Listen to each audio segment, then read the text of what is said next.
Hello everyone, खमा गणी राम राम। मैं मनोज कुमार, एक बार फिर से स्वागत है आप सभी का धाकड़ के एम एकेडमी की ओर से। तो पहले बच्चों, लास्ट क्लास में हमने डिस्कस किया था न्यूक्लियोफाइल, और आज की क्लास में हम डिस्कस करने वाले हैं हार्ड न्यूक्लियोफाइल्स और सॉफ्ट न्यूक्लियोफाइल्स क्या होते हैं, और साथ ही न्यूक्लियोफाइल और बेस में क्या डिफरेंस होता है। न्यूक्लियोफाइल और बेस में क्या डिफरेंस होता है, ये दोनों टॉपिक्स आज हम कवर करेंगे। देखिए, तो सबसे पहला है हमारा है hard soft nucleophile. Hard soft nucleophile hard soft nucleophile क्या होते हैं, इसके बारे में हम थोड़ा सा डिस्कस करते हैं।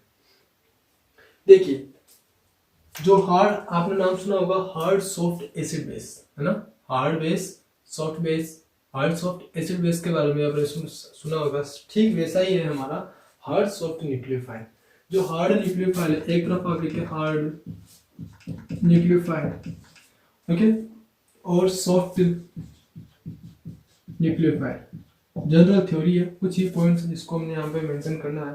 जो हार्ड न्यूक्लियोफाइल होते हैं ये साइज में छोटे होते हैं। इनका साइज, जो साइज है, आप ऐसे लिखिए smaller the size, smaller in size. Size में क्या होते हैं, ये छोटे होते हैं, स्मॉलर इन साइज। और ये larger in size, larger in size, okay. इनका साइज बड़ा होता है, इनका साइज छोटा होता है। साइज छोटा है दैट मीन्स इनकी इलेक्ट्रोनेगेटिविटी भी क्या होगी, ज्यादा होगी। क्या होगी, हायर इन इलेक्ट्रोनेगेटिविटी, इनकी हायर इलेक्ट्रोनेगेटिविटी है वो क्या होगी, हायर द इलेक्ट्रोनेगेटिविटी। ये लिख लीजिए आप, हायर द इलेक्ट्रोनेगेटिविटी, ओके। और इनकी lower the electronegativity, lower the electronegativity, okay. इनकी इलेक्ट्रोनेगेटिविटी कम होती है, इनकी इलेक्ट्रोनेगेटिविटी ज्यादा होती है। साइज छोटा होता है और साइज बड़ा होता है। ये होते हैं हमारे हार्ड न्यूक्लियोफाइल्स और ये हैं हमारे सॉफ्ट न्यूक्लियोफाइल्स। तो ऐसे न्यूक्लियोफाइल्स जो कि इन दोनों प्रॉपर्टीज को सेटिस्फाई करते हैं वो सॉफ्ट न्यूक्लियोफाइल्स होंगे, और ऐसे न्यूक्लियोफाइल जो कि इनकी ये जो दोनों प्रॉपर्टीज है इनको सेटिस्फाई करते हैं, ऐसे न्यूक्लियोफाइल को हम बोलते हैं हार्ड न्यूक्लियोफाइल। फॉर एग्जांपल, अगर हम बात करें फ्लोराइड आयन और iodide ion, fluoride ion is a hard nucleophile. Size छोटा है, इलेक्ट्रोनेगेटिविटी ज्यादा है। साइज बड़ा है, इलेक्ट्रोनेगेटिविटी कम है। तो आयोडाइड आयन जो है वो हमारा सॉफ्ट न्यूक्लियोफाइल है, और हार्ड न्यूक्लियोफाइल हमारा फ्लोराइड आयन है, ओके। इसका मतलब हम ये भी कह सकते हैं कि जो हार्ड न्यूक्लियोफाइल्स होते हैं, कुछ प्रॉपर्टीज और मैं यहां से जनरेट कर रहा हूं। हार्ड न्यूक्लियोफाइल्स की न्यूक्लियोफिलिसिटी, जो हार्ड न्यूक्लियोफाइल्स होते हैं इनकी न्यूक्लियोफिलिसिटी क्या होगी, कम, राइट, क्योंकि इलेक्ट्रोनेगेटिविटी ज्यादा है। तो इनकी न्यूक्लियोफिलिसिटी जो है क्या होगी, lower will be the nucleophilicity. अगर न्यूक्लियोफिलिसिटी कम है तो डोनर एबिलिटी भी कम होगी। इसका मतलब इनकी डोनर एबिलिटी वो भी क्या होगी, कम। यहाँ पर भी इसका अपोजिट लिख लो, क्या होगा, न्यूक्लियोफिलिसिटी ज्यादा होगी, डोनर एबिलिटी कम होगी। तो ये कुछ 4-5 पॉइंट आते हैं आपके हार्ड न्यूक्लियोफाइल और सॉफ्ट न्यूक्लियोफाइल में। तो समझ में आ गया हार्ड न्यूक्लियोफाइल कौन से होते हैं, smaller the size and larger the electronegativity. Soft nucleophile larger the size and smaller the lower the electronegativity. फटाफट से नोट कीजिए, फिर नेक्स्ट टॉपिक पे अपन चलते हैं। यही है हमारा हार्ड न्यूक्लियोफाइल और सॉफ्ट न्यूक्लियोफाइल के बारे में कुछ। अब हम चलते हैं न्यूक्लियोफाइल एंड बेस। किसके बारे में, न्यूक्लियोफाइल एंड बेस। चले, ओके। यहाँ थोड़ा सा इंपॉर्टेंट है, थोड़ा सा नोट करने की चीज है, अच्छी चीज है कि न्यूक्लियोफाइल और बेस में क्या डिफरेंस होता है, क्योंकि हम कई बार क्या हो जाते हैं, कंफ्यूज हो जाते हैं। Nucleophile and base, okay. Nucleophile और बेस में क्या डिफरेंस होता है, देखिए हमें हमारा जो न्यूक्लियोफाइल है ये भी इलेक्ट्रॉन रिच है और ये भी हमारा इलेक्ट्रॉन रिच है। तो कौन सा एज ए बेस होगा और कौन सा एक न्यूक्लियोफाइल होगा फिर पता कैसे चलेगा? जैसे कि OH माइनस है, अब आप इसे बेस कहेंगे या फिर न्यूक्लियोफाइल कहेंगे, मुझे तो नहीं पता आप क्या कहेंगे, हम समझेंगे भी क्या कहेंगे। ओके, तो दोनों ही जो स्पीसीज होती है बेस और न्यूक्लियोफाइल दोनों ही इलेक्ट्रॉन रिच स्पीसीज होती है। तो हम पता कैसे लगाएंगे दोनों ही क्या है? ओके, तो दोनों में क्या होती है? डोनर एबिलिटी होती है, दोनों में ही डोनर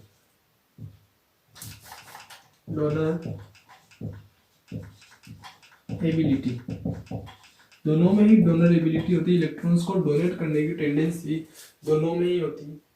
ये तो है दोनों इनमें सिमिलरिटीज। क्या है? सिमिलरिटी। ओके, न्यूक्लियोफाइल और बेस दोनों में क्या है? सिमिलरिटी है कि दोनों ही स्पीसीज इलेक्ट्रॉन रिच होती है और दोनों ही स्पीसीज में डोनर एबिलिटी इलेक्ट्रॉन्स को डोनेट कर सकती है। ओके, देखिए जो बेस है हमारा, ये बेस प्रोटॉन लविंग होता है। क्या होता है? Proton loving, only proton loving, only proton loving. यानी कि जो भी बेस होगा, अगर कोई भी स्पीसीज है XYZ, कोई भी स्पीसीज है जिसे हमने A नेगेटिव लिख दिया, अगर ये किसी प्रोटॉन लविंग हो, यानी कि ये किसी प्रोटॉन को अपने इलेक्ट्रॉन्स डोनेट कर रहा हो, तो हमारे ये जो स्पीसीज है जो कि इलेक्ट्रॉन रिच स्पीसीज है, ये हमेशा ही बेस की तरह एक्ट करने वाली होगी। कैसे? एज ए बेस एक्ट कर रही होगी अगर ये प्रोटॉन लविंग है तो। सिर्फ और सिर्फ प्रोटॉन की केसेस में। अगर ये अदर किसी स्पीसीज पे एक्ट कर रही है, जैसे कि सपोज यहाँ पे हमने लिख दिया +C डबल बॉन्ड O, तो यहाँ पे नेगेटिव और यहाँ पे पॉजिटिव, ये यहाँ पे अटैक कर रहा है, यानी कि ये प्रोटॉन नहीं है, H+ नहीं है, और H+ नहीं है, other centre, other electrophilic centre है। तो ऐसी स्पीसीज जो कि प्रोटॉन को छोड़ करके अदर इलेक्ट्रोफिलिक सेंटर पे इलेक्ट्रॉन डेफिशिएंट स्पीसीज पे अटैक करे, तो ऐसी स्पीसीज को हम बोलते हैं न्यूक्लियोफाइल। क्या? न्यूक्लियोफाइल। डिफरेंस समझ में आया दोनों में? हमारा जो बेस है वो प्रोटॉन लविंग होता है, और जो न्यूक्लियोफाइल है ये हमारा होता है loving toward any other species या फिर electron deficient, any other electron deficient centre except proton, या फिर H+ या लिख दो आप सिंपल सा प्रोटॉन। प्रोटॉन को छोड़ करके जितनी भी अदर इलेक्ट्रॉन डेफिशिएंट स्पीसीज पे अगर इलेक्ट्रॉन रिच स्पीसीज अटैक करती है, तो वो इलेक्ट्रॉन रिच स्पीसीज हमारी एज ए न्यूक्लियोफाइल एक्ट करेगी। बस इतना सा आप मेंशन कर लो, काफी है, सफिशिएंट है न्यूक्लियोफाइल और बेस को डिफरेंशिएट करने में। फटाफट से नोट कीजिए, फिर इसके एग्जांपल से हम समझते हैं। कर लिया नोट? चलिए ओके जी, अभी हम इसका एक एग्जांपल लेते हैं। सपोज हमारे पास एक एग्जांपल है RC डबल बॉन्ड OH, और एक एग्जांपल हमारे पास CH3I। ये हमारा लिविंग ग्रुप है, ये हमारा लिविंग ग्रुप है। क्या है? ये लिविंग ग्रुप है। सपोज यहाँ पर कोई बेस ऐड किया, हमने यहाँ पे कोई न्यूक्लियोफाइल डाला OH-, और यहाँ पर भी हमने न्यूक्लियोफाइल डाला OH-। न्यूक्लियोफाइल है कोई ऐसी स्पीसीज जो कि क्या है? इलेक्ट्रॉन रिच स्पीसीज, वो हमने माना। अभी हमने नहीं पता कि यहाँ पे ये बेस होगा या फिर न्यूक्लियोफाइल होगा, यहाँ पे एज ए बेस होगा या फिर न्यूक्लियोफाइल होगा। हमने मान लिया कि ये दोनों ही स्पीसीज क्या है? सेम है और इलेक्ट्रॉन रिच स्पीसीज है। ओके, अभी होना क्या है? यहां से देखिए हाइड्रोजन है,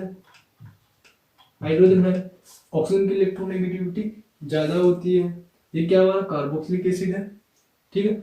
ये नेगेटिव चार्ज यहाँ पे क्या बनेगा, RC double bond O negative charge conjugation में जा सकता है तो स्टेबल है, यानी कि H प्लस जो है हाइड्रोजन वो H प्लस के फॉर्म में बाहर निकल सकता है, और H प्लस को OH माइनस अपना लोन पेयर देगा, ऑक्सीजन अपना लोन पेयर देगा, और क्या बनेगा -H2O, यानी कि हमारे जो OH माइनस है वो क्या है, प्रोटोन लविंग, अपना लोन पेयर किसे दे रहा है, प्रोटोन को। तो यहाँ पर ये एज एक्ट करेगा बेस, एज एक्ट करेगा बेस। क्लियर है, यस और नो, यस और नो। अच्छा यहाँ पर ओके, यहाँ तक का समझ में आ गया। यहाँ पर एक और चीज लिखिए कि जो न्यूक्लियोफाइल्स होते हैं वो स्टेरिक सेंसिटिव होते हैं। क्या होते हैं, स्टेरिक सेंसिटिव। इसे हम आगे डिस्कस करेंगे, अभी थोड़ा सा पहले लिखो, ये जो न्यूक्लियोफाइल्स होते हैं ये क्या होते हैं, स्टेरिक सेंसिटिव होते हैं। ओके, ये लिख लिए। अभी आगे चलते हैं। यानी कि जितना ज्यादा बल्कि होगा तो वो एज ए बेस एक्ट करेगा, एज ए न्यूक्लियोफाइल एक्ट नहीं करेगा। अभी हम थोड़ा सा आगे डिस्कस करेंगे। यहाँ तक क्लियर हुआ। तो यहाँ पर OH minus as a base act कर रहा है। यहाँ क्या हो रहा है, OH माइनस है, यहाँ पर जो कार्बन है इसका है sigma star of carbon iodine, यहाँ करेगा ये अटैक, पीछे से आएगा, अटैक करेगा कहाँ पर, अपने लोन पेयर देगा, sigma star of carbon iodine के जो एंटी बॉन्डिंग ऑर्बिटल्स है वहां पर क्या करेगा, ये अपने लोन पेयर ऑफ इलेक्ट्रॉन्स देगा, यानी कि प्रोटॉन को नहीं दे रहा है। प्रोटॉन के अलावा जो कार्बन है वहां क्या जा रहे हैं, इसके इलेक्ट्रॉन्स डोनेट हो रहे हैं। ठीक है, तो प्रोटॉन को ये अपना इलेक्ट्रॉन डोनेट नहीं कर रहा है, और क्या बनाएगा यहाँ पर CH3NU, ये क्या निकलेगा बाहर, आयोडीन की इलेक्ट्रोनेगेटिविटी ज्यादा होती है कार्बन से, तो जो आयोडीन है वो I- के फॉर्म में बाहर निकल जाएगा, और क्या बनेगा हमारे पास CH3NU, यानी कि न्यूक्लियोफाइल। ओके, ये बन गई हमारी फाइनल स्पीसीज। तो यहाँ पर इसने प्रोटॉन को छोड़ करके अदर स्पीसीज पे अटैक किया है, तो यहाँ पर OH minus as a nucleophile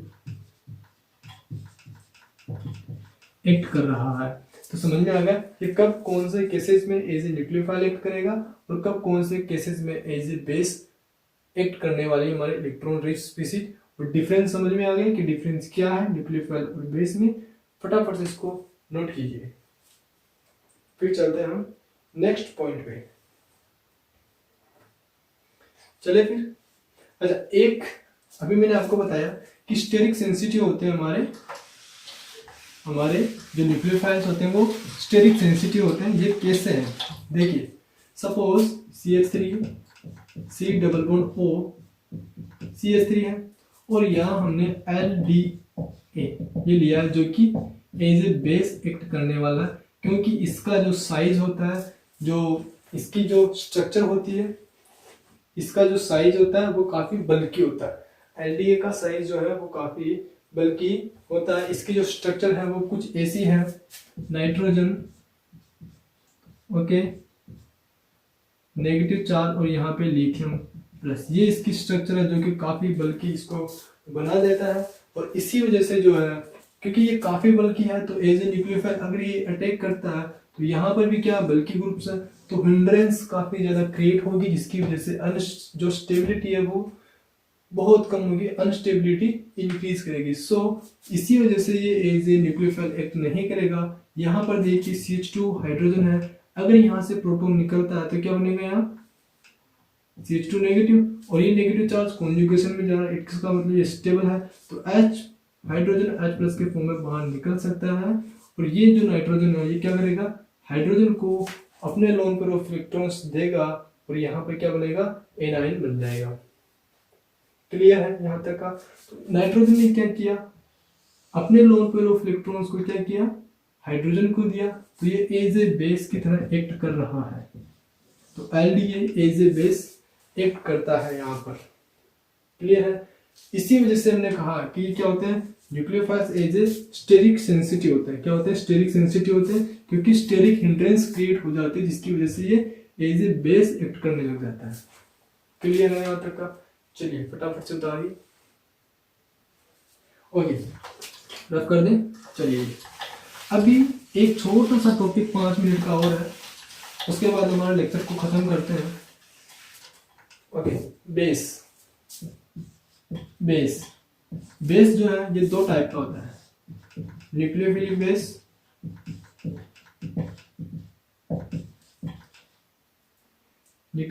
base और non nucleophilic base. Non nucleophilic base, ये 2 टाइप का हमारा बेस होता है, न्यूक्लियोफिलिक बेस और नॉन न्यूक्लियोफिलिक बेस। जो न्यूक्लियोफिलिक बेस होता है वो एज ए न्यूक्लियोफाइल भी अटैक कर सकता है और एज ए बेस भी एक्ट कर सकता है, दोनों ही तरीके से एक्ट कर सकता है। जैसे कि अभी भी हमने पहले एग्जांपल में देखा था कि जो OH माइनस है वो एज ए बेस भी एक्ट कर सकता है और एज ए न्यूक्लियोफाइल भी एक्ट कर सकता है। कहाँ कहाँ, जैसे कि अभी हमने देखा था एग्जांपल के फॉर्म में C डबल बॉन्ड OH है, यहाँ पर ये एज ए बेस एक्ट करेगा, यहाँ पर हमारा OH जो है वो एज ए बेस एक्ट करेगा। और अगर हम यहाँ पर की बात करें CH3I, तो यहाँ पर OH minus as a nucleophile हमारा एक्ट करेगा। यहाँ पर जो OH माइनस है वो हमारा क्या है, न्यूक्लियोफाइल है। तो कुछ ऐसे भी स्पीसीज होती है जो कि एज ए न्यूक्लियोफाइल भी अटैक कर सकती है और एज ए बेस की तरह भी एक्ट कर सकती है। दोनों ही तरह से क्या कर सकती है, वो रिएक्शंस करती है। डिपेंड करता है कि उसके सामने कौन सा सबस्ट्रेट लाया गया है, जिसका नेचर क्या होता है, उस पर डिपेंड करता है। ठीक है, क्लियर है यहाँ तक का? क्या आप लोगों को क्लियर है यहाँ तक? बिल्कुल अच्छे से समझ में आ रहा है? अगर आ रहा है तो कमेंट बॉक्स में कमेंट लिखिए कि सर बिल्कुल आ गया हमारे समझ में। ओके, अब जो नॉन न्यूक्लियोफिलिक बेसेस होते हैं हमारे, जो नॉन न्यूक्लियोफिलिक बेसेस होते हैं, नॉन न्यूक्लियोफिलिक, ये समझ में आ रहा है? नॉन न्यूक्लियोफिलिक कि ये जो इलेक्ट्रॉन रिच स्पीसीज है वो एज ए न्यूक्लियोफाइल एक्ट नहीं करती, only for as a base ही एक्ट करेगी हमेशा और हमेशा। Okay, they can act as a only base. Okay, ये केवल बेस की तरह ही एक्ट कर सकती है, न्यूक्लियोफाइल की तरह कभी भी एक्ट नहीं करती है। फॉर एग्जांपल जैसे कि LDA, क्योंकि ये क्या होता है, बल्की होता है, cause of bulkiness, cause of bulkiness. इसका एक और एग्जांपल लिख सकते हैं आप, फटाफट से लिखिए, ये नाइट्रोजन, ओके इसको हटा दीजिए आप, CH3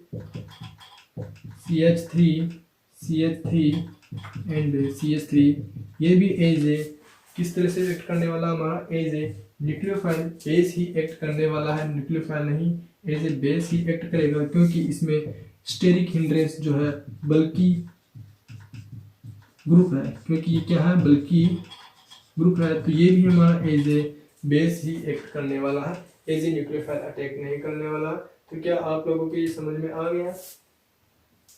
इसे हम LTMP बोलते हैं। क्या बोलते हैं? LTMP। क्या आप लोगों की क्लियर है? अगर क्लियर है तो बताइए यस और नो, यस और नो, यस और नो, यस और नो, यस। तो आज का लेक्चर खत्म करते हैं यहीं पर, बस इतना सा ही आज के लेक्चर में, और मिलते हैं नेक्स्ट वीडियो में एक नए टॉपिक के साथ जिसका नाम है इलेक्ट्रोफाइल। तब तक के लिए बस आज के लिए यही है।